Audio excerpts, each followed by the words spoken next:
Kay tungod sa iyang paghigugma sa tanan, iya kang ipakamatarong at ubangan sa Diyos. Bisan kita makasasala, apan iya kitang giluwas. Iya kang gihinluan. Pinaagi niya na, dili na to, ibaliwala ang pagluwas sa Diyos. Ngari ka na to igsuon.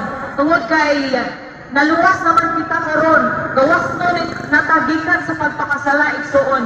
Atong gawat nun sa Ginoong Jesus. Kaya humana siya namatay dito sa cross.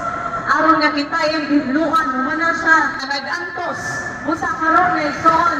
Atong tagabili ang iyang pagpakamatay dito sa cross igsuon. Kami anak dinhi nagpahibalo na kaninyo. Ang kamausap higugma sa Diyos. Ako ikaw gitagaan o kagawasan, kaluwasan, nagiandam niya. Kung ikaw magawat o imo siyang alagaran. Kung maghinunsol ka sa mga kalampasan, igsoon. Wala imposible diya sa tumbuhin ng Diyos. Isa lamang usab ako magigrasyahan sa Ginoo igsoon. Kaya kung wala ang buhay ng Diyos sa akong kinabuhi, asa ka pupunta karon siguro wala ko'y maayong destinasyon sa akong kinabuhi. Apan sa diyang ako gidawat sa Ginoong Jesus, aduna diyang gawasan.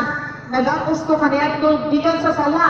Apan igsoon tungod sa gugma sa Ginoo, iya kong gitagaag kagawasan. Iya kong gitagaag kalipay, kalinaw, nga dili mabayran, dili ikabaylo sa mga butang dinhi sa kalibutan. Busa nalaygor ang buhi ng Diyos sa igsoon sa akong kinabuhi, ako siyang ipasidunggan. In Jesus' name, Amen. Salamat sa